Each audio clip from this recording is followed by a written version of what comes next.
She spent her entire life running from what she felt, believing it was wrong. But her body always knew the truth that her mind tried to silence. He arrived as a stranger, but he carried the past in his eyes. If you like stories of love and romance, watch until the end. You won't regret it. Subscribe to this channel and leave your comment telling us where you're listening to this beautiful story from. We continue. Claire grew up in a world of sacred silences. The house where she lived, high on a hill in New Haven, deep in the Vermont countryside, smelled of waxed wood, prayer books, and dried jasmine. The only daughter of Reverend Mitchell, leader of the largest evangelical church in the region, and Beatrice, a woman who had succumbed to madness before Claire turned 10. She had been raised to contain her voice, contain her body, contain her eyes. At 22, Claire still wore dresses that fell below her knees, avoided mirrors, and had never kissed anyone. She carried her purity as if it were a sentence, but sometimes, when the night stretched into a thick silence, and the mountain wind snaked through the cracks in the window, a forgotten part of herself would awaken, trembling and warm, without name, without form. The Mitchells' yellow mansion stood at the highest point in town, separated from the other houses by a large garden and a high wall. The people of the small town of New Haven called it God's house, but Claire, in secret, considered it a prison with sanctified walls. Her mother's memories were distorted fragments, muffled screams behind solid wood doors, poems torn from notebooks hidden under the mattress, the smell of wine mixed with the cheap perfume she bought secretly at the downtown pharmacy, and a name she repeated like a prayer and a curse on the nights the medication didn't work: Daniel. "He'll come back, Claire. One day he'll come back for me," Beatrice would whisper in her rare moments of lucidity, when she could recognize her own daughter. Then the doctors increased the doses. The visits to the psychiatric hospital in Montpellier became more frequent, until Beatrice disappeared completely, first from her mind, then from her body. All that remained was a yellowed photograph on the living room shelf, and Reverend Mitchell's prohibition against mentioning her name. The New Haven Public Library was the only place where Claire could breathe.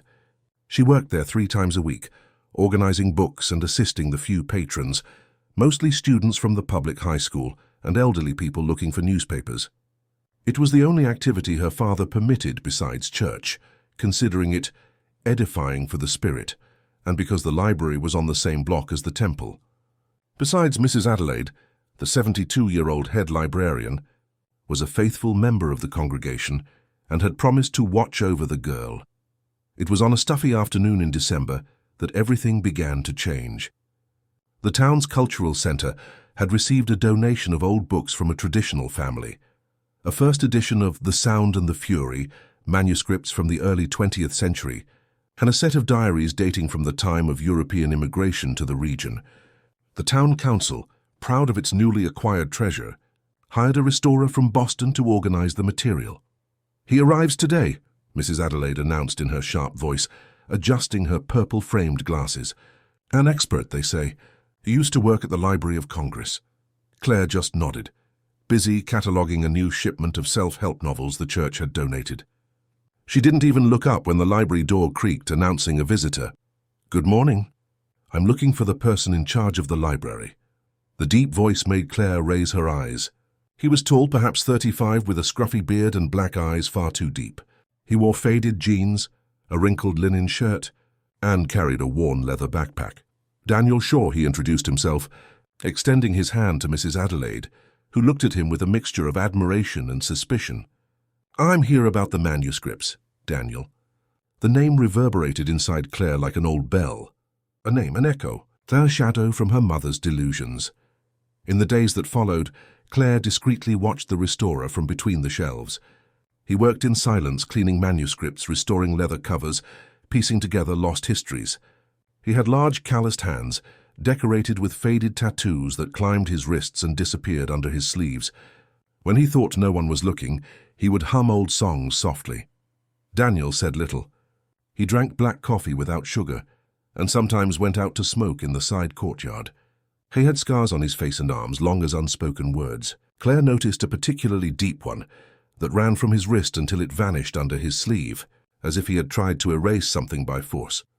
One afternoon, as she was arranging the American literature section, he approached, His scent, a mix of tobacco, coffee, and some kind of cheap men's cologne, enveloped her before she even saw him.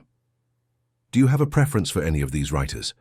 he asked, pointing to the shelf of Virginia Woolf that Claire was organizing. I don't know," she stammered, feeling her face burn. "I'm not allowed to read fiction." Daniel raised his eyebrows but made no comment. He simply picked up a copy of Mrs. Dalloway and handed it to her. "This book changed my life when I was your age. Maybe it will change yours too." The next day, Claire found the book inside her bag with a note. "Literature saves us from everything, even ourselves." She hid it under her mattress, just as her mother had done with her poems. On an afternoon of heavy rain, when only the two of them were in the library, Claire found something that would change everything. Daniel was restoring a set of old notebooks, and she was helping him by separating the pages with wax paper to preserve them. That's when she saw a red-covered diary hidden among the other documents. Opening it, she read the first lines. "New Haven, March 12, 1998. Today he returned to town. When I saw him in church, I felt I could die right there. How can a look hold so much power? My husband noticed nothing, thank God, but I fear my body will betray me. Dee always knew how to read my silences." Claire's heart raced. The handwriting was all too familiar. A mix of round and slanted letters she knew well from the few letters she kept. It was her mother's handwriting, Beatrice's. "Found something interesting?" Daniel's voice startled her. She snapped the notebook shut. "No, nothing," she lied, hiding the diary among other papers. Later, when he went to the restroom, she slipped it into her bag, her chest pounding with guilt and anticipation.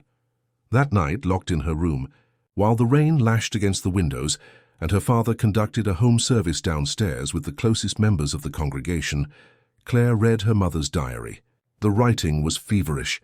The pages, stained with desire and destruction, told the story of a woman trapped in a loveless marriage, suffocated by religious rigidity, and completely in love with a man referred to only as D. He came to town to restore the church's stained glass windows. "When our eyes met during the sermon, I knew I was condemned." Claire couldn't sleep. Her mother's writings, dated 1998, when she was only 5 years old, revealed a Beatrice she had never known, passionate, desperate, alive. A woman who wrote erotic poems in the margins of her Bible pages and met her lover in the empty sacristy. From that day on, Claire began to change. With each new visit to the library, each new glance exchanged with Daniel, she found herself more consumed by something she didn't understand. A moral fever, an emotional vertigo. She began to have dreams of touches she had never felt, waking with a racing heart and bated breath. When Daniel touched her hand for the first time, unintentionally, while helping her pick up books that had fallen during a storm that made the library lights flicker, the warmth shot up her spine like a silent thunderclap. She pulled back, startled, ashamed, but she didn't run. "Sorry," he murmured, but his eyes said something else. Claire's father, sensing his daughter's distance and the strange gleam in her eyes, intensified the services, the prayers, the fasts. He began to question her every step, to check her notebooks, to lock the windows at night. "You're different, Claire. What's going on?" he asked one evening after dinner. "Nothing, Father. Just tired from work at the library. Perhaps it's time for you to stop. You're of marrying age. Raphael has shown interest, and he would be a good match. A man of God." Raphael Armstrong was the son of the church's co-pastor, a theology student destined to take over the ministry one day. Since childhood, he had shown a special interest in Claire, an attention that over the years had transformed into something more intense, almost obsessive. Claire had never felt anything for him beyond a distant affection, the kind of feeling one has for a cousin one is forced to spend time with. Claire didn't answer her father. She cleared the plates from the table and went to the kitchen, where she let the tears fall in silence as she washed the dishes. That night, she read more of her mother's diary and found a passage that made her tremble. "He said he's going to take me away from here, that we can start a new life somewhere else, far from the prying eyes, far from judgment, but I'm so afraid, and my daughter. How can I abandon her? How can I take her? Dee says we'll find a way, that love always finds a way. But love can also be destruction. That I have learned well." Daniel, for his part, tried to keep his distance. Claire noticed how he avoided her when Mrs. Adelaide was around, how he cut conversations short, how he averted his gaze. But sometimes, when they were alone among the shelves, he would let his guard down. He spoke of books, of travels, of music. Once he told her he had lived in Europe for a few years, restoring manuscripts in monasteries. "Why did you come back to the States?" Claire asked. "Sometimes we come back to deal with unfinished business," he replied, his gaze distant. "Or to face our ghosts?" But Claire's gaze pierced through him. She saw how he watched her, when he thought she wasn't paying attention. He recognized something familiar in her, something that disturbed him. At home, Claire began to write too, in secret, as if pleading, as if invoking.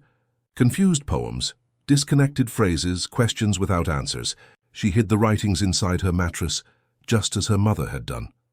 One day, Raphael appeared at the library. Tall, blonde, with thin-framed glasses and a rehearsed smile. Dressed impeccably in a dress shirt and tailored trousers, the perfect image of a young pastor in training. He approached the counter where Claire was working with a bouquet of white flowers. "Your father gave me permission to invite you to dinner on Saturday," he announced, with a smile that didn't reach his eyes.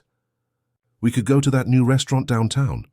Claire felt Daniel's gaze on her from afar, where he pretended to be working on a manuscript. I don't know, Raphael. I've been busy." Raphael's smile faltered for a second, but quickly recomposed itself. "Your father thinks it would be good for you to get out of the house a bit. He said you've been different." It was then that Raphael noticed Daniel. His eyes narrowed slightly. "Who is that?" "The restorer hired by the town council. He's organizing the collection of old manuscripts." Raphael observed the man for a few seconds. "He looks familiar." That night, Claire decided to accept Raphael's invitation, more to appease her father than out of her own desire. As she prepared for dinner, wearing one of the few dresses she owned, light blue modest, with three-quarter sleeves, she couldn't stop thinking about her mother's diary, about Daniel, about the secrets she felt pulsating around her. The dinner was tedious.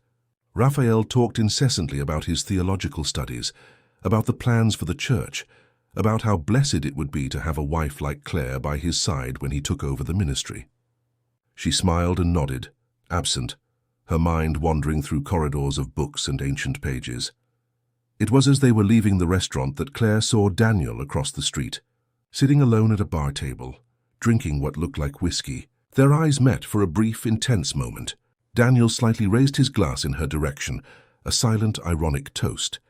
Claire quickly looked away, but Raphael noticed. "Do you know that man?" he asked, his voice suddenly tense. "He's the restorer from the library," Claire replied, trying to sound casual. Raphael was silent for a few moments, his jaw tight. "There's something about him that doesn't seem right. You should be careful." When they arrived at Claire's house, Raphael tried to kiss her. She turned her head, offering only her cheek.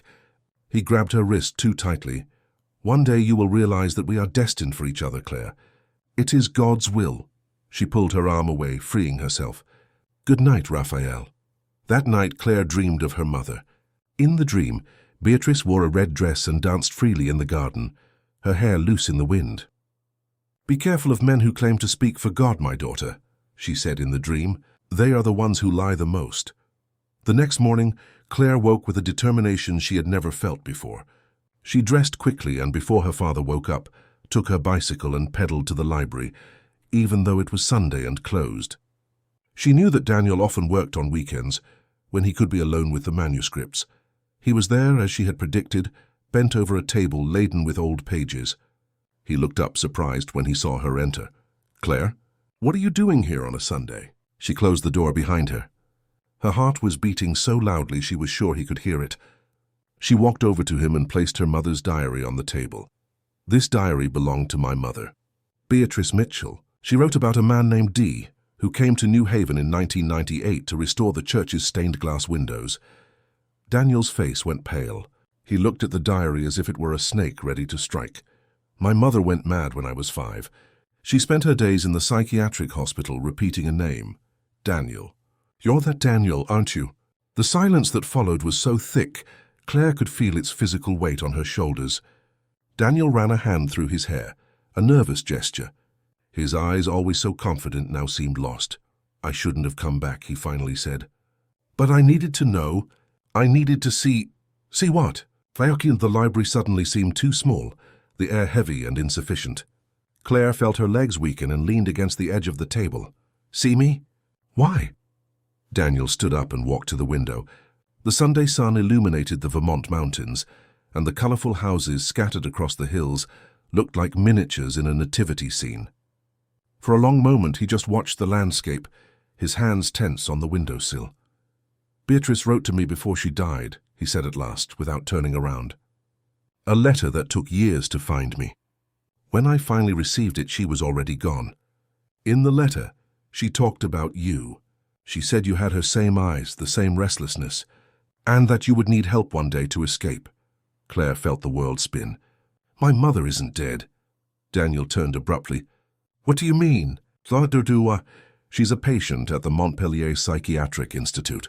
For 17 years, she doesn't speak, doesn't recognize anyone. She's like a living ghost." The man ran a hand over his face, a look of genuine horror. "Your father told me. He made me believe." "My father lied to you, why?" Daniel sat down again, suddenly looking older and more tired. "To keep me away, I imagine." "To bury the past!" Claire pulled up a chair and sat opposite him. "I want to know everything. Who are you, really? What happened between you and my mother? Why did you come back?" Daniel looked at the diary on the table, then at Claire. His dark eyes seemed filled with old shadows. "My name is Daniel Shaw. In 1998, I was a young restorer, a recent conservation graduate from Harvard. I came to New Haven to work on the historic stained glass windows of the main church. That's when I met Beatrice." He paused, lit a cigarette without asking permission, ignoring the no smoking sign on the wall. "Your mother was different from all the women here. She had studied literature in the city. She knew poetry, music, art. She was trapped in a marriage that suffocated her, in a town that judged her, in a life that diminished her every day. We fell in love. It was fast, intense, impossible to control." Claire listened to every word, as if it were being branded onto her skin. It was strange and painful to hear about her mother this way, not as the saintly, sick figure her father had constructed, nor as the madwoman the town whispered about, but as a woman of flesh and desire. "We planned to run away. I had received an offer to work in Portugal, restoring medieval manuscripts. Beatrice wanted to take you. She said she couldn't live without her daughter.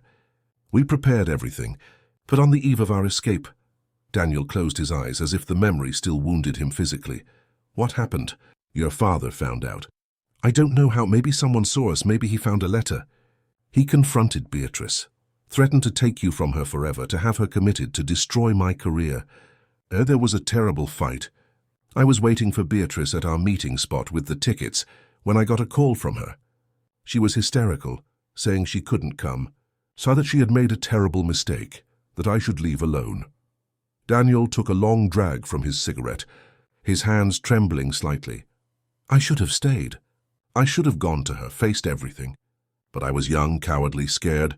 I took the flight alone that night." Claire felt tears streaming down her face.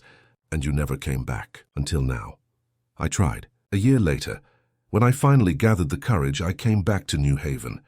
But your father found me before I could see Beatrice. He told me she had taken her own life because of me, that you believed your mother had died of an illness, and that if I came near, he would tell you the truth, that I had destroyed your mother and left you an orphan. I believed him.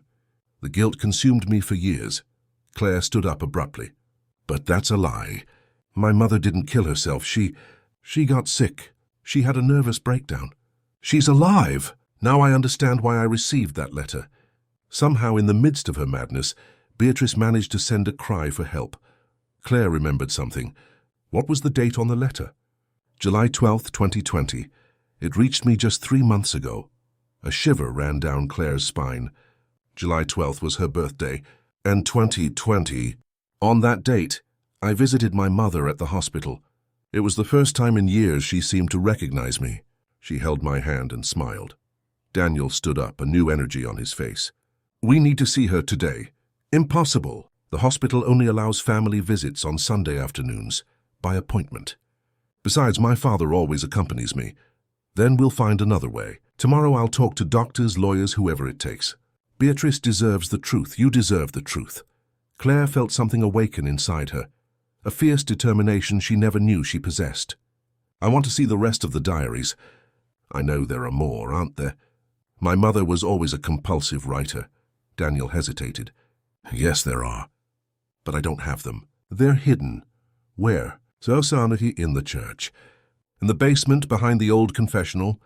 That's where I hid them when your father found us out. I never had the courage to go back for them. Claire stood up. I'll get them. It's too dangerous. Your father has the keys and the church is never empty. Tonight is the Holy Communion service. Everyone will be in the main sanctuary. The basement will be empty. Daniel looked at her with a mixture of admiration and concern. You're not just like her in the eyes. Before Claire could answer, they heard the sound of a key in the door. Quickly, Daniel returned to his table, and Claire grabbed a random book from the shelf. Mrs. Adelaide entered, looking surprised to see them both. Claire, what are you doing here on a Sunday? I forgot a book for the Bible study group. Claire lied, showing the volume in her hands, ironically. A collection of poems by Robert Frost. And I found Mr. Shaw working. Mrs. Adelaide looked suspiciously at Daniel, then at Claire. Her hawk-like eyes missed nothing. Does your father know you're here? Yes, of course, Claire lied again. I came straight from church. Well, don't be long. A Sunday should be dedicated to family and God, not books. When the woman moved away to check something in her office, Daniel whispered to Claire, Be careful. We'll meet tomorrow right here. Claire nodded and left quickly, her heart pounding like a drum. At home, she found her father in the living room reading the Bible. Where were you? He asked without looking up from the book. I went to Marianne's house to get some notes for the youth group. She lied, referring to one of the few friends her father approved of. Reverend Mitchell nodded, seeming to believe her. Raphael stopped by. He said you two had a nice dinner last night. Claire felt a pang of irritation. It was pleasant. He is a good young man, God-fearing from a good family. He would make an excellent husband. Claire didn't reply. She went up to her room, locked the door, and hid her mother's diary in a new place, inside the cover of her Bible, the one book her father would never question. Then she sat on the bed and tried to organize her thoughts. Her mother was neither the suffering saint nor the sinful madwoman of the stories she'd heard.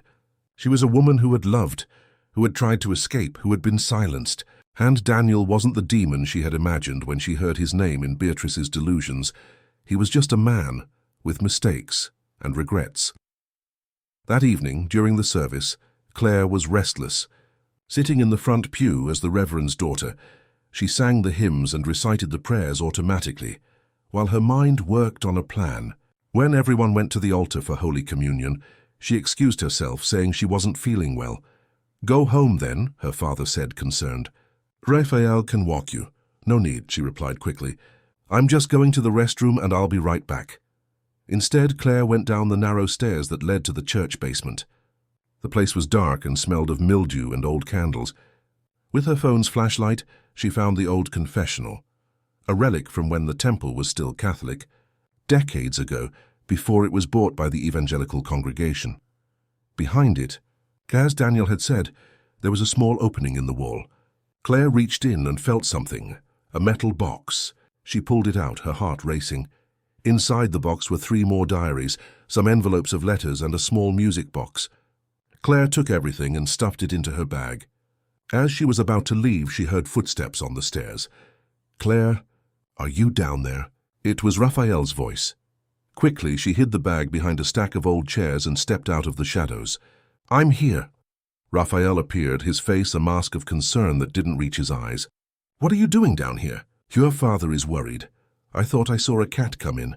I was looking for the poor thing. Raphael looked around, suspicious. In the church basement? It must have just been shadows. I'm a little dizzy today. He approached, holding her arm with unnecessary force. Are you sure you're all right? You've been different, Claire, distant. There was something in his tone that frightened her. A possessiveness, a veiled threat. I'm fine, Raphael. Just tired. He studied her for a moment, then nodded. Let's go then. Your father wants you to take communion. He said you need spiritual strengthening.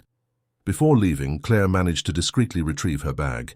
For the rest of the service, she felt the weight of the diaries as if they were made of lead. Her mother's secrets, the pieces of a story she had never known, were now in her hands.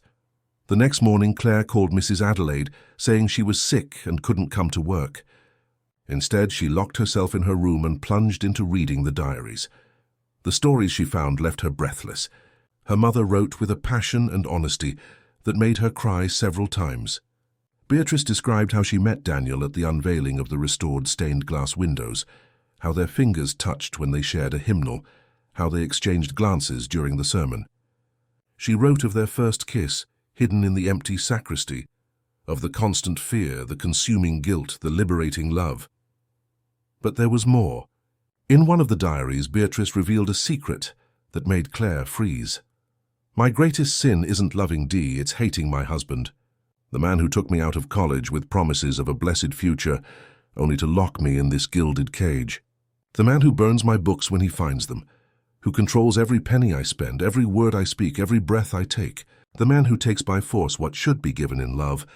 The man who uses the word of God as a whip. I fear for my daughter. I fear he will mold her in his image, that he will extinguish the light I see growing in her. Dee promises to free us. I believe him. I have to believe." Claire let the diary fall, her hands trembling. She had never imagined her father like this. Reverend Mitchell had always been strict, severe but violent, controlling to that extent? Or was it just the distorted view of a desperate woman? Flipping through more pages, she found the last entry, dated the night they were supposed to flee. He found out everything. He said, "If I leave, I'll never see Claire again, that he'll declare me insane, that he'll use his influence to take my daughter from me forever. I can't leave her with him, but I can't take her now either. He's watching my every move. Dee is waiting for me at the station. The tickets are bought. The future is so close and yet so impossible. I took the pills the doctor prescribed for my anxiety. Maybe they'll calm me enough to think clearly. Maybe I'll find a solution, maybe." The writing ended abruptly, the last words shaky, almost illegible. Claire understood then. Her mother hadn't gone mad naturally. It was despair, an overdose of medication, perhaps even something administered deliberately by her father. The sound of a text message on her phone jolted her from her thoughts. It was from a number she didn't recognize. "I'm in the town square. We need to talk. I found out something important about Beatrice's current condition." "Jesu," Claire replied quickly. "I'll be there in 20 minutes. She dressed hastily, hid the diaries, and left, telling her father she was going to the pharmacy for a headache remedy. The New Haven sky was heavy, promising a storm in the afternoon. Daniel was waiting for her on a park bench, watching the pigeons. He looked as if he hadn't slept. His eyes were red, his beard more pronounced, his clothes rumpled. "I managed to speak with a doctor at the institute," he said as soon as Claire sat next to him. "An old college friend who works there now. He checked Beatrice's file, and she's not completely catatonic as they've led us to believe. She has moments of lucidity, and more importantly, she's on heavy medication, far beyond what's necessary for her current diagnosis." Claire felt a wave of anger. "They're keeping her sedated on purpose?" It seems so. My friend said the prescribed doses have been signed by the same doctor for 15 years, a Dr. Ashworth. Do you know him?" Claire nodded, feeling sick. "He's a member of the church. A close friend of my father's." "There's one more thing," Daniel continued, his voice lowering. "I found a record of a significant monthly payment made by your father to the clinic. Not as a regular fee, but for special care." "He's paying to keep her locked up," Claire whispered, the pieces falling into place in her mind. "Everything he told me. All the stories about her illness, about how she emotionally abandoned us. They were lies." Daniel took her hands in his. "They were warm, rough, real. We have to get her out of there. My friend is willing to help, but we need proof, legal documents, and most of all, we need to be prepared for what we'll find. Beatrice has spent 17 years in that institution. Even if the medication is reduced, even if she regains more lucid moments, she won't be the same woman from the diaries." Claire looked at her hands joined with his. "I know, but she deserves a chance. She deserves the truth. She deserves to choose." They didn't notice Raphael across the square, watching them with cold eyes. Nor did they notice when he took his phone out of his pocket and took a few pictures of the couple holding hands. That afternoon, when Claire returned home, she found her father waiting for her in the living room, his face a mask of controlled fury. "Raphael told me everything," he said, his voice dangerously calm. About you and that man. Claire felt her blood run cold. What man? Don't lie to me, Claire. Reverend Mitchell's voice rose to a roar. The restorer, the demon who has returned to try and destroy our family again. You don't understand. I understand perfectly. You're just like your mother, weak, sinful, seduced by the first man who offers the forbidden fruit. Claire took a step back, frightened by her father's transformation. She had never seen him like this, his face contorted with rage, his eyes flashing. He told me about Mother, about how you're keeping her locked up, sedated. Reverend Mitchell paled for an instant, but quickly regained his composure. You don't know what you're talking about. Your mother is sick, mentally ill. That man drove her mad once, and now he's trying to poison you against me. I found her diaries, Claire said, gathering her courage. I know what really happened. For a moment her father seemed genuinely scared. Then his face hardened. You will not leave this house again. You will not go back to the library. You will not see that man again. You can't lock me in here. I'm an adult. You are my daughter. As long as you live under my roof, you will follow my rules. He approached, gripping her arm tightly. And for your own good, for the salvation of your soul, I will do what is necessary. Just then the doorbell rang. Reverend Mitchell released Claire's arm and went to answer it. Raphael was at the door along with 2 church elders. Reverend, we came as soon as we got your message. We're here to help. Claire backed away, feeling trapped. What's happening? A spiritual intervention, my child, said one of the elders, old Mr. Smith, with a look that mixed pity and judgment. Your father told us about your temptations. Raphael entered, his face a mask of false concern. It's for your own good, Claire. That man is dangerous. He destroyed your mother, and now he wants to destroy you. How can you believe that? How can you not see what's happening here? Reverend Mitchell raised his hands in a dramatic gesture. You see, she's already being influenced by him. The same words of rebellion that Beatrice used. The men approached, surrounding Claire like wolves circling their prey. Elder Smith held an open Bible, beginning to recite verses about female submission, the dangers of the flesh, the sin of disobedience. Claire retreated until her back hit the wall. The scene was surreal. These men she had known her whole life, whom she had always respected, now looked at her as if she were possessed. Raphael especially had something in his eyes that terrified her, a possessive, almost fanatical gleam. Stop this. You have no right. We have every right, her father interrupted. As spiritual leaders, as men of God, we have a duty to save lost souls, even against their will. It was then that Claire saw on the coffee table a bus ticket. She approached slowly and read the destination, Montpellier. And the date, tomorrow, 6 a.m. What is this? She asked, though she already suspected the answer. You're going to the Mount Sinai Spiritual Retreat, explained Elder Smith. A place dedicated to young people in need of intensive guidance. Raphael will accompany you. Claire knew of the place by rumor, a restoration center in the mountains, isolated, where troubled youths were sent for spiritual healing. Some return months later, unrecognizable, docile, empty. You can't force me to do this. I'm of legal age. You can choose, her father said, his voice cold. Either you go to the retreat voluntarily, or we inform the authorities that you are mentally unstable, following in your mother's footsteps. I have 3 doctors in the church who will sign the necessary reports. Claire felt the floor disappear from under her feet. It was a nightmare. The same trap that had ensnared her mother was now closing in on her. Let me at least get some things from my room, she pleaded, trying to buy time. Her father nodded. Raphael, go with her. Climbing the stairs with Raphael glued to her heels, Claire thought frantically. She had to warn Daniel she had to escape, but how? In her room, she took a small suitcase and started putting in some clothes, while Raphael watched her from the doorway.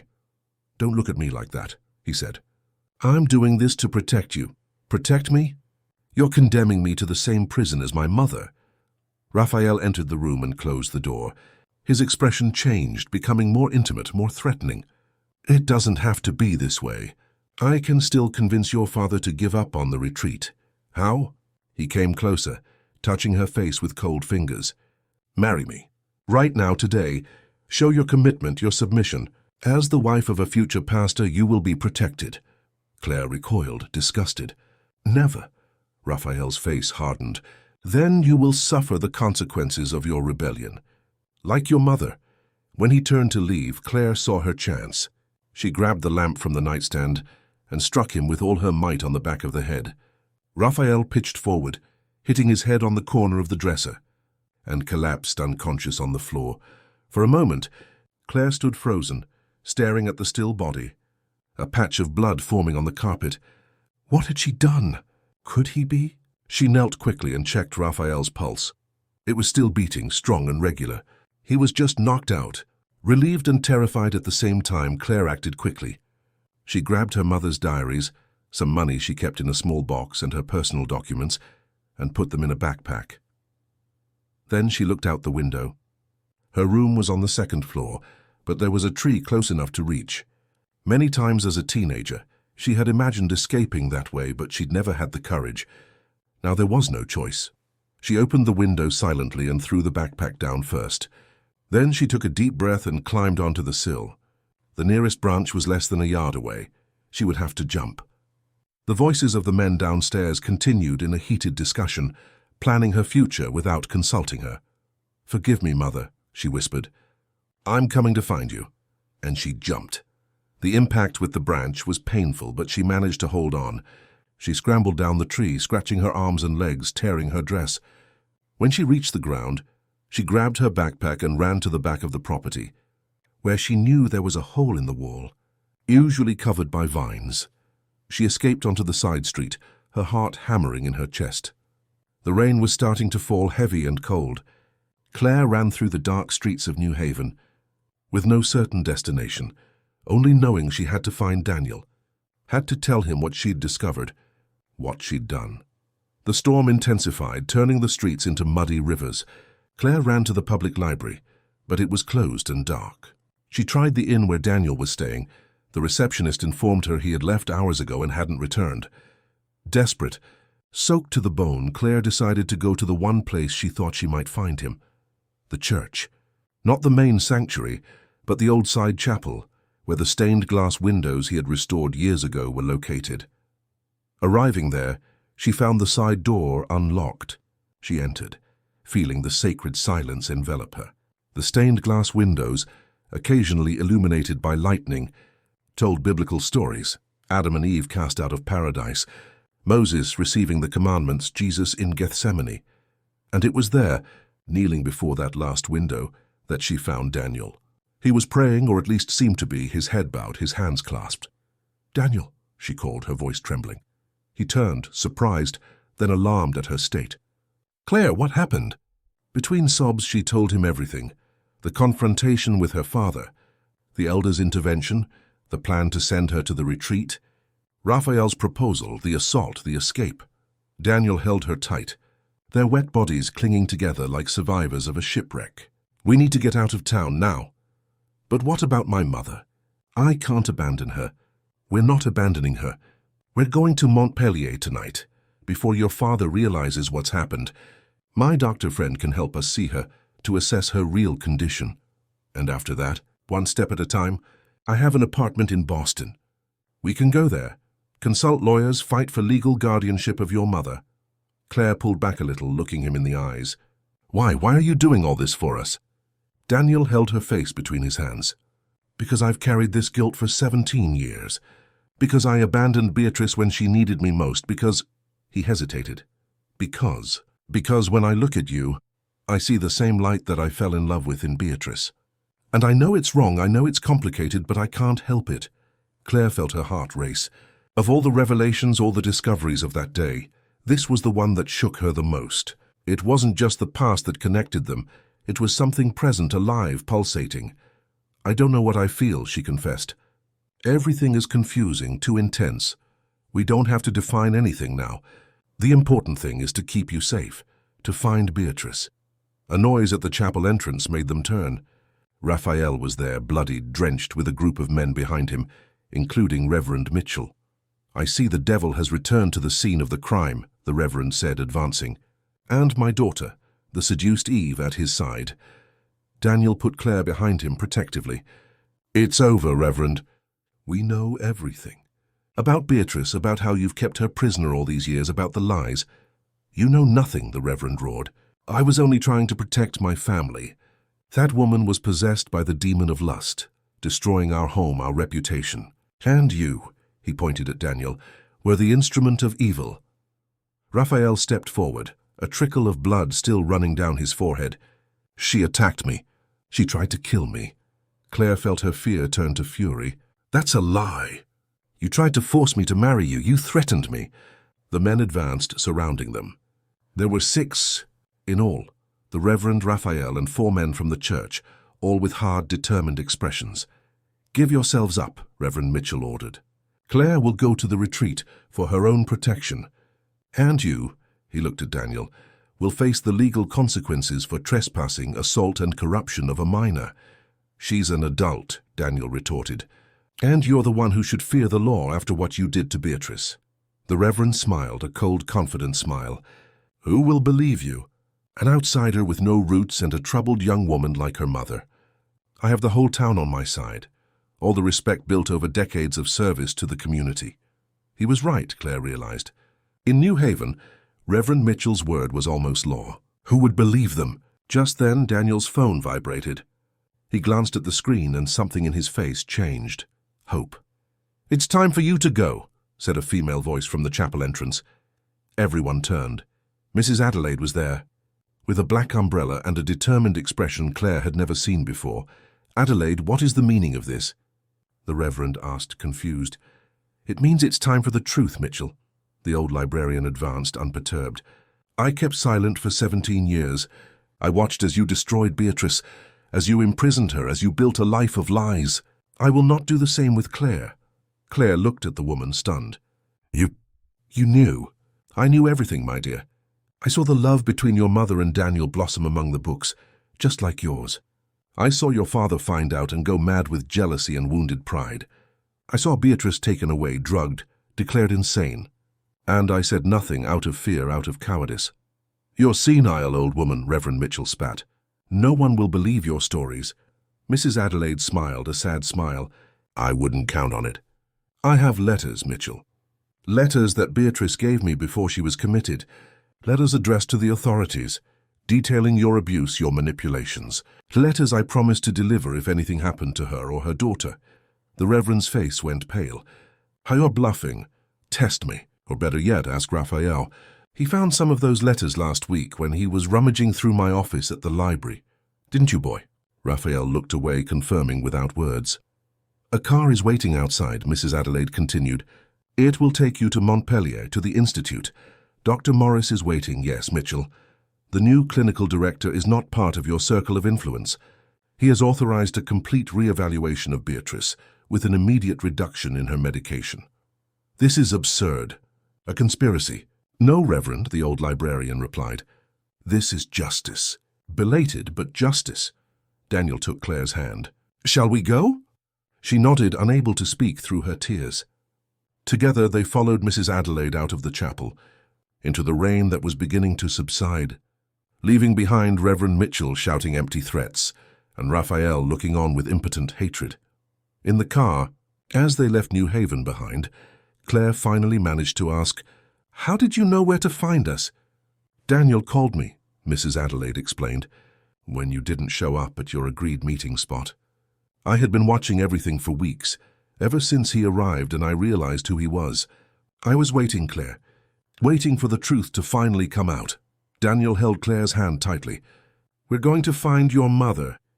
We're going to bring her back. The rain stopped completely, and the moon began to appear between the dissipating clouds. Claire looked out the window, watching the lights of the town that had been her prison disappear around the mountain curves. For the first time in her life, she felt truly free, and terrified, and hopeful, and alive. The road to Montpellier wound through the Green Mountains, a path of twisting curves that climbed and descended between peaks covered in forest. The silence in the car was dense. Claire looked out the window, watching the mist that covered the mountains like a ghostly veil. Daniel drove with concentration, his eyes fixed on the wet road, and Mrs. Adelaide occasionally checked her phone, monitoring possible messages from Dr. Morris. We'll be there in 30 minutes, Daniel informed them, breaking the silence. You should get some rest. Claire shook her head. I couldn't sleep if I wanted to. Rest was impossible. Her mind was filled with images and questions. What would the meeting with her mother be like? Would Beatrice recognize her? Would she be irretrievably lost after 17 years of forced medication? And if they managed to bring her back, where would they go? What would it be like to rebuild a life together? "Tell me about her," Claire asked Mrs. Adelaide. "What was my mother like before?" "Before all this?" The old woman smiled, a smile full of memories and sorrows. "Beatrice was light, my dear. She was one of the few truly alive people I have ever known. She came to New Haven at 20 to teach literature at the public high school. Your father met her at a talk she gave at the church on American religious poetry. He was immediately charmed, not by the passionate intellectual she was, but by the idea he had of her, a beautiful young woman who could be molded into the perfect pastor's wife." "Did she love him?" "In the beginning, yes, in her own way. Mitchell was charming, respected, seemingly cultured. He promised to support her studies, her career. But after the wedding, the promises were forgotten. He wanted a submissive, silent wife, dedicated only to the home and the church. Beatrice tried to adapt, especially after you were born. But the spark in her, that restless essence, never completely went out. And then she met Daniel. Yes, it was like a fire in a dry field, inevitable, devastating, purifying. They met at the library, where I pretended not to see. They exchanged books with hidden messages, talked about art, philosophy, dreams. For Beatrice, Daniel didn't just represent a forbidden love. He represented the freedom she had been denied. Daniel kept his eyes on the road, but Claire noticed how his hands tightened on the steering wheel, how his lips compressed as he heard those words. Why didn't they leave sooner? Why did they wait so long? Claire asked. "Because of you," Mrs. Adelaide answered. "Beatrice didn't want to take you from your father without preparation. She wanted to do things correctly, so you wouldn't suffer. And Daniel was looking for professional stability to support you both." When they finally decided to leave, when everything was ready, her voice faltered. "Mitchell found out," Daniel completed, his voice low and tense. "And he used the most effective weapon he had, you, Claire. He threatened to take custody from Beatrice," Mrs. Adelaide explained. "He said he would declare her insane, unfit, that he would use all his influence to keep her away from you forever." Beatrice panicked. She took the pills the doctor had prescribed for her anxiety, probably in too high a dose. When Mitchell found her, she was delirious. It was the perfect opportunity to have her committed. "And everyone believed him," Claire murmured, feeling a cold anger grow in her chest. "The whole town believed my mother went mad naturally, that she was fragile, unbalanced. Your father is a very persuasive man, Claire, a skillful manipulator. And the town of New Haven, despite its beauty, is a small conservative place, full of secrets and hypocrisies." The car climbed another curve and the landscape opened up, the fog-covered valley below them, the lights of Montpellier beginning to appear in the distance. Claire felt a tightness in her chest. She was about to meet the true version of her mother, the woman behind the myth her father had created, behind the shadow that inhabited the psychiatric hospital. "What if she hates me?" Claire whispered, verbalizing her greatest fear. "What if she blames me for not helping her all these years?" Daniel glanced at her briefly. "She would never blame you, Claire. She sacrificed everything for you." "He's right," Mrs. Adelaide agreed. "In the letters she left me, Beatrice only spoke of protecting you, of ensuring your future. Her greatest fear was that you would grow up like her, imprisoned, silenced." Claire felt tears stream down her face. "I did grow up exactly like that." "He won in the end." "No," Daniel said firmly. "He didn't win. You are here, free, brave enough to run away to seek the truth. Beatrice would be proud of the woman you've become." The St. Raphael's Psychiatric Institute occupied an old colonial mansion on the outskirts of Montpellier, surrounded by well-kept gardens and high walls. Despite the pleasant appearance, there was something oppressive about the place. Perhaps the windows with ornate bars, or the orderlies who discreetly patrolled the lawns. When they arrived, it was past 11 at night. Dr. Morris was waiting for them at the gate, a middle-aged black man with graying hair and a serious expression behind round glasses. "Mrs. Adelaide," he greeted with a brief nod. "Mr. Shaw and you must be Claire." Claire nodded, suddenly feeling shy. "Let's go inside," the doctor said. "I've already done a preliminary assessment of Beatrice and partially reduced her medication. She's more lucid than I've seen her in the 3 months since I took over as clinical director. Does she know we're here? Daniel asked. Not exactly. I just told her I had a surprise for her. I didn't want to create expectations that might destabilize her. He looked directly at Claire. I need you to understand, miss. Your mother has spent nearly 2 decades on heavy medication, with questionable diagnoses and inadequate treatment. The recovery process, if there is one, will be slow, with progress and setbacks. Claire swallowed hard. I understand. I must also warn you that we've already received 3 calls from Reverend Mitchell in the last 20 minutes. He claims you have kidnapped his daughter and are trying to interfere with his wife's treatment. Daniel clenched his fists. And what did you say? That no visits would be permitted until the legal issues were clarified. I've bought us some time, but not much. He mentioned he's on his way with a lawyer. Then we must be quick, concluded Mrs. Adelaide. Dr. Morris led them through the silent corridors of the Institute. Despite the late hour, a few patients still wandered, accompanied by orderlies, pale figures in robes with vacant or overly intense gazes. Claire shivered at the thought of her mother living here for so many years. This is her room, the doctor informed them, stopping before a white door. I'll go in first to prepare her. Then I'll call you. The minutes that followed were the longest of Claire's life. She heard the murmur of voices from the other side of the door, the doctor's deep voice and another softer one, which she could barely distinguish. Daniel held her hand tightly, his own nervousness evident in his rapid breathing. Mrs. Adelaide murmured prayers, her eyes closed. Finally, the door opened. Dr. Morris came out, his face unreadable. She's ready to see you. Claire first, alone. Claire felt her legs weaken. Daniel squeezed her hand one last time, encouraging her with a look. She took a deep breath and went in. The room was simple, almost monastic. A single bed with a blue bedspread, a dresser, an armchair by the window. And there, sitting in the armchair, was a woman Claire recognized immediately. Despite the changes, Beatrice Mitchell was thinner than in the photos Claire kept, her face marked by premature wrinkles, her hair once dark brown, now almost completely grey. But the eyes were the same ones Claire saw in the mirror every morning. Deep, dark, intense. Mom? Claire whispered, her voice barely audible. Beatrice looked at her for a long moment as if trying to piece together a puzzle in her mind. Then slowly she extended her hand. Claire, she said, her voice hoarse from disuse. My Claire. Claire ran to her, kneeling at her feet, holding that outstretched hand. It was cold, the fingers thin as twigs with prominent blue veins under the pale skin. Is it really you? Beatrice asked, touching her daughter's face with her free hand as if before an apparition. You've grown. You're so beautiful. Yes, it's me, Mom. I've come to get you. I've come to take you home. Beatrice frowned, a shadow of confusion crossing her face. Home? What home? Away from here. Away from Father.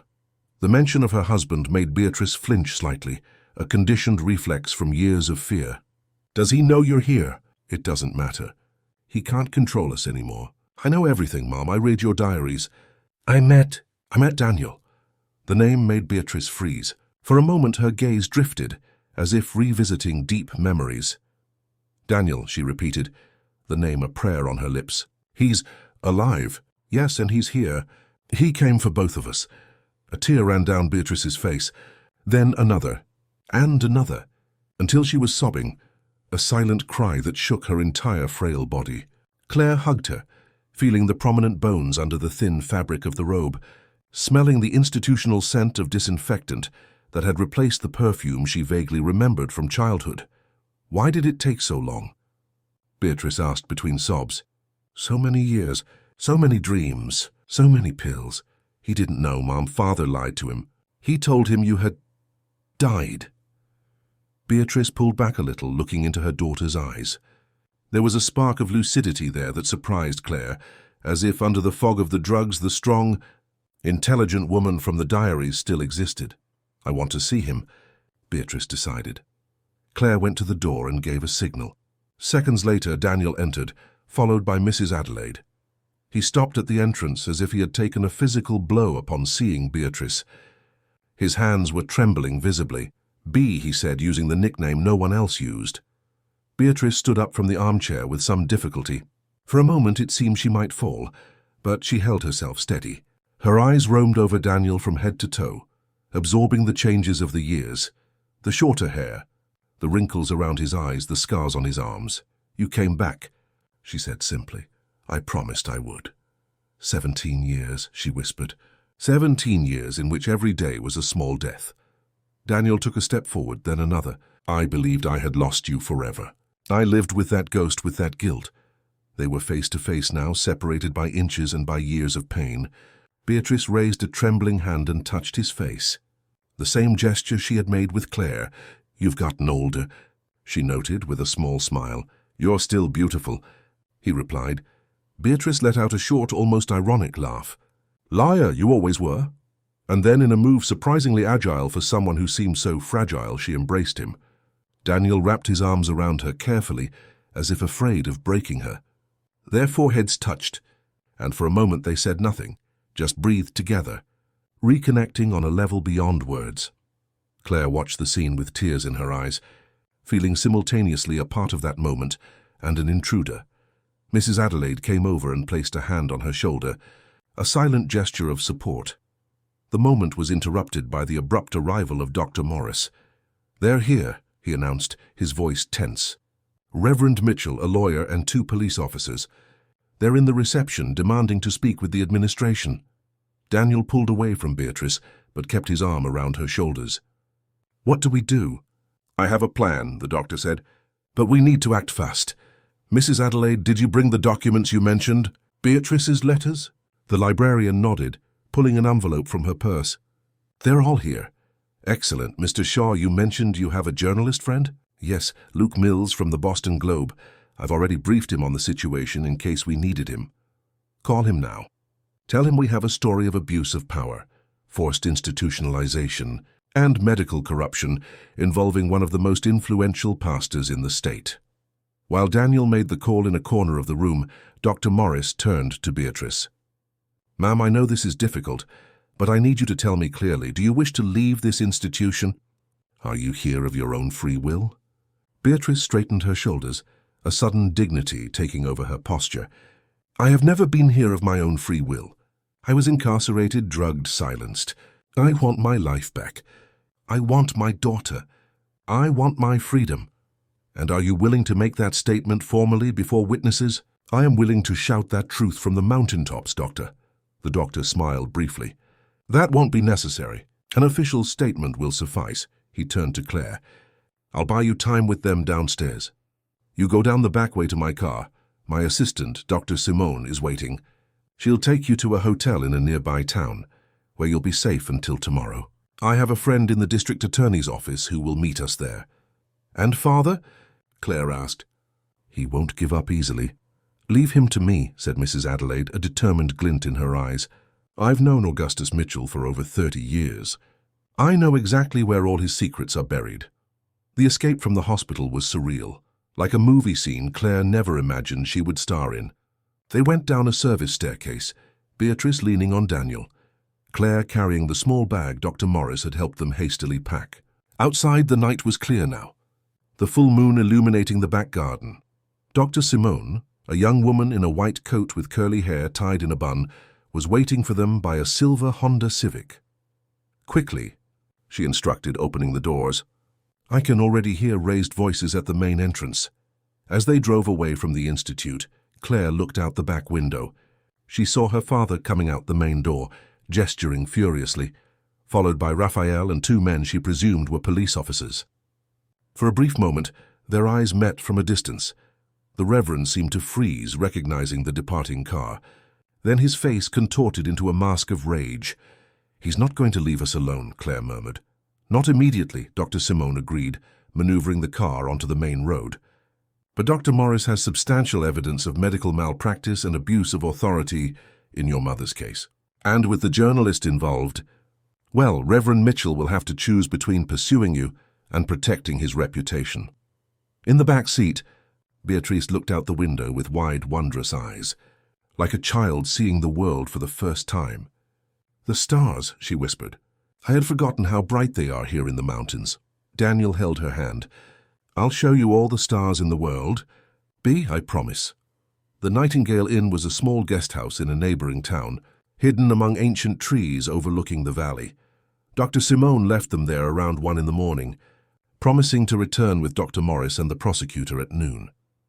"I've booked 2 connecting suites," she explained. "Get some rest. Tomorrow will be a difficult but necessary day." When they were left alone in the main room, a cozy space with a fireplace and a large 4-poster bed, silence fell over them like a heavy blanket. Beatrice sat on the edge of the bed, suddenly seeming very small and lost. "I don't know if I can sleep in a normal bed," she confessed with a sad smile. "So many years in those narrow beds with those rough sheets." Claire sat beside her. "I can stay here with you if you want." Beatrice touched her daughter's face again, a gesture she seemed never to tire of repeating. "My girl, how old are you now?" "I've lost count." 22. 22, Beatrice repeated as if testing the flavor of the words. "I was 25 when they committed me. I missed your entire adolescence. Your first steps into the world. We're together now. That's what matters." Daniel, who had been watching the scene from the connecting doorway, cleared his throat softly. "I'll leave you 2 alone. You need this time together." Beatrice looked at him, a silent question in her eyes. He smiled gently. "I'll be in the next room. I'm not going anywhere, I promise." When he left, Beatrice turned to Claire. "He's changed. He's more quiet." 17 years is a long time, Mom. "It's a lifetime." Beatrice sighed deeply. "Tell me about yourself, about your life. I want to know everything I missed." And so, lying on the big bed, as if in a sleepover delayed by more than a decade, Claire spoke. She told of her controlled childhood, the rare moments of joy, how the library had become her refuge, her secret dreams of studying literature like her mother. Beatrice listened with absolute attention, occasionally asking questions, her face alternating between sadness and pride. "You survived," she said, when Claire finally fell silent. "Against all odds, against all his efforts to erase my mark on you, you survived with your essence intact." "Because I had you inside me," Claire replied. "Even without truly knowing you, even believing his lies, something of your strength was in me." "And then when I found your diaries," Beatrice smiled. "My diaries. My salvation and my damnation. Where did you find them?" Claire explained about the manuscripts at the library, how Daniel had brought them intentionally, about the discovery that changed everything. She also told her about the other diaries she had retrieved from the church. "You were very brave," Beatrice praised. "Braver than I ever was." "Don't say that. You resisted for 17 years. Resisting isn't the same as fighting. I got lost, Claire. There were moments, so many moments, when I didn't even remember who I was anymore. The drugs, the isolation, the hopelessness, they destroy something inside you. Something I don't know if can be rebuilt." Claire hugged her mother tightly. "We'll rebuild it together, day by day." Eventually, exhaustion overcame them. Beatrice was the first to fall asleep, her small, fragile body curled up next to her daughter's, as if unconsciously trying to reclaim all the lost hugs. Claire stayed awake a little longer, watching her mother's face in sleep. The lines of worry softened, her breathing calm, her lips slightly curved in a smile. She wondered what tomorrow would be like, and the day after, and all the days to come. How they would rebuild their lives after so much lost time. With that thought, she fell asleep too. The next morning, she was awakened by the aroma of fresh coffee. Daniel was in the suite's small living area, setting the table for breakfast. Beatrice, already awake, was sitting in an armchair by the window, watching the town awaken below. "Good morning," Daniel said, smiling at Claire. "I ordered a full breakfast. I thought we all deserved something special today." It was a simple gesture, but one laden with meaning. Their first meal together, the beginning of a new routine, a new life. "I have news," he continued, as he poured coffee for the 2 women. Dr. Morris called. "It seems your father and Raphael went back to New Haven last night. According to him, their lawyer advised them not to create any more scandals, at least for now." Claire felt immense relief. "So we're safe?" "For now. But we'll need a long-term plan.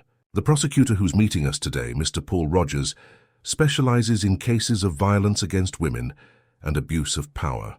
He'll help us understand our legal options." Beatrice, who had been silent, finally spoke. "I don't want lawsuits, accusations, newspaper headlines. I don't want to relive all this in courtrooms and depositions. I just want to live in peace with my daughter. Daniel nodded, understanding. We'll do it your way, Bea, but we need some legal protection. Some agreement that prevents Mitchell from trying anything again.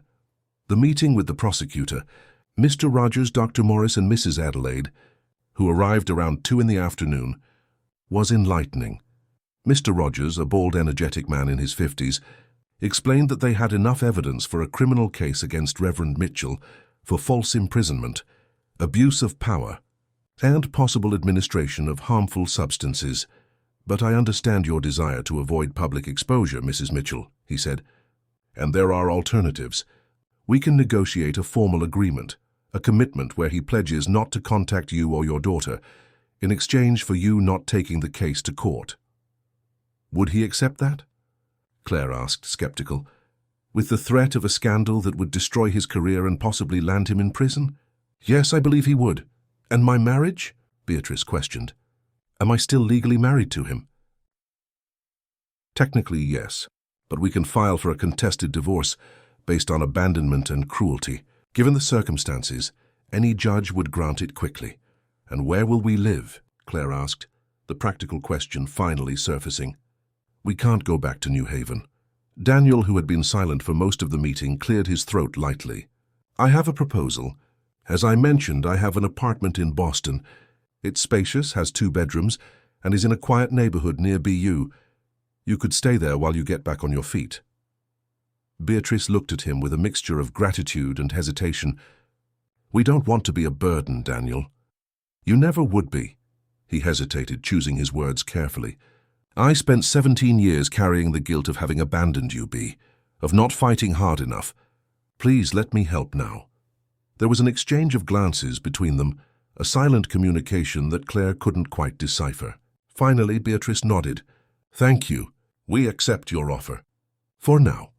And what about you, Claire? Asked Mrs. Adelaide. What are your plans? The question caught Claire by surprise. For so long her life had been determined by others, by her father, by the church, by circumstances. Now for the first time she had true freedom to choose. I've always wanted to study literature, she said finally. Like my mother. Boston University has an excellent English department, Mr. Rogers commented. And there are scholarship programs for special cases like yours. Would it be possible? With hard work and determination? Absolutely, Mrs. Adelaide assured her, smiling. I know how smart you are, Claire. I know how you devoured books at the library, even the ones your father wouldn't approve of. The conversation continued, now lighter, more hopeful, planning practical details. How to get Beatrice's documents, how to transfer Claire's few possessions from New Haven, how to arrange the psychological treatment Beatrice would certainly need. At the end of the day, when the visitors left, promising to return the next morning with papers to sign and more information, the 3 of them, Claire, Beatrice, and Daniel, had dinner together in the sweet small living room. There was a comfortable silence between them, as if words were no longer so necessary. What will it be like? Claire asked suddenly. The 3 of us, living together in Boston. Daniel smiled, a cautious smile. It will be one day at a time. No pressure, no expectations, just 3 people trying to rebuild their lives. And what about you 2? Claire insisted, looking between her mother and Daniel. After all this time, after everything... Beatrice reached for Daniel's hand across the table. We don't know, dear. We're different people now. What we had was a long time ago. We need to get to know each other again to discover who we are today. Daniel nodded, turning his hand to intertwine his fingers with hers. But one thing hasn't changed and never will. I loved you for 17 years, even believing I had lost you forever. That love, it doesn't fade. Nor mine, Beatrice whispered. It's what kept me alive even on the darkest days. The memory of what we felt, the hope that one day... They looked at each other, and Claire saw there something rare and precious, not just the echo of an old love, but the possibility of a new beginning.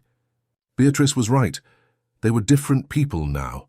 The Daniel of 1998, young and impetuous, no longer existed. The vibrant, dream-filled Beatrice of the diaries had been transformed by years of suffering.